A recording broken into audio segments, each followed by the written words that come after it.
Shriver, Melodies and Memories, Music Media. We are here with the one and only Lee DeWise. Lee, like I just mentioned, we've been, 2010, I think 2009, I first kind of started following your career. We're now at Americana Fest, 25th anniversary, your debut here. Yes, sir. Man, how does it feel debuting at Americana Fest this year and having your own showcase? It feels good. I mean, it's a community thing here, you know, and there's so many different great artists and songwriters and musicians. So obviously, to be a part of any of that is an honor. But on the heels of a new record, being up here with the band playing the new music, it's awesome. So, your new album, Gone for Days, is described as your most personal and introspective work to date. Can you share what inspired you to take this deeply personal approach? I know you kind of changed locations from LA to Virginia. I just think it was time for a change, to be quite honest. I could just feel that I wanted to do something different.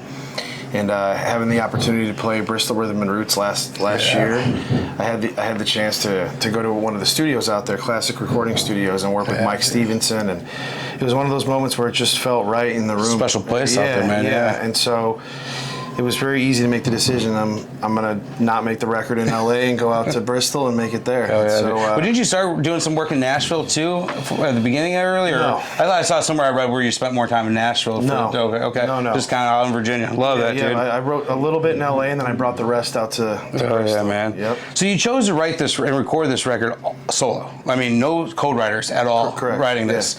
Why did you take that approach, man? And how do you think it influenced the final product? Well, I mean, I've written my last 4 solo. Yeah.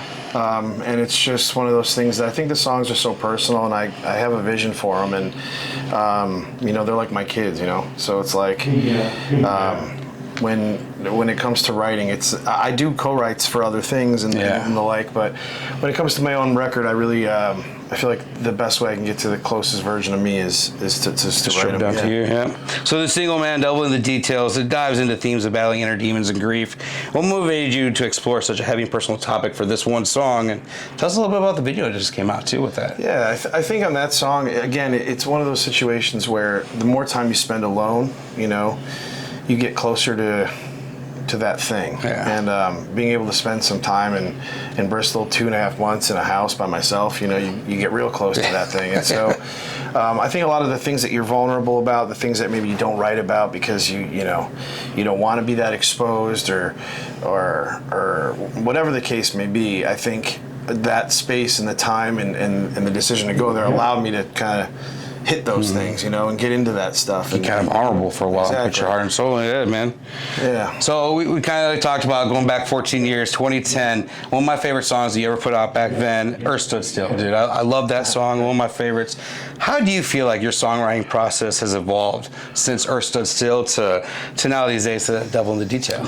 I think like anything else in life, you know, when you're younger, you're younger, you know, and I think songwriting at times can you know, people have said, you know, it's like wine, you know, the more you age, the better it gets, and I think that as time goes on and the more you write, the more comfortable you get, the more you become who you are, and you're always evolving and changing as a songwriter, you know, that's never changing. But I think at the end of the day, the most important thing for me with the songwriting is, you know, I never want any record to feel like the next. And you gotta evolve.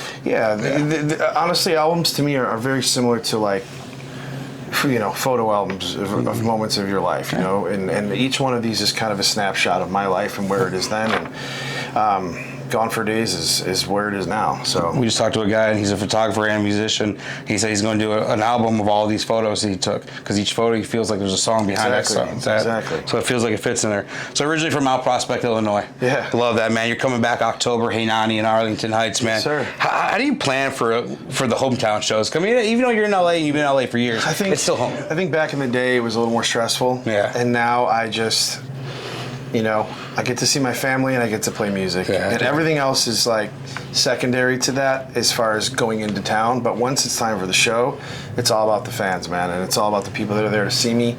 And I just want to, it's not just about performing the music for them. I want them to feel it. You know, that's always my thing. I want them to feel it. And as long as they're feeling it, and they can be moved somehow and walk away from that experience saying, man, like I felt something tonight. Like that's the main goal. How did it feel when you saw Arlington Park get bulldozed, knowing that what you created there? No, it was it's sad, but you know they say the Bears might move there. There's all sorts of stuff. Who knows? But You know. You have a really proud aunt too. I wanted to tell you. My mom used to be a cashier at Dominic's in Crystal Lake, and I guess your aunt would come in all the time just bragging about you. And, cool, yeah. and she still talks about your aunt to this day. I got a great family. Man. Yeah, man. I'm telling you, your support system's amazing. Man, I appreciate so it. finally, man, what message or feeling do you hope fans take away from Gone for Days and your journey as an artist? That's a good question. What do I hope fans will take away?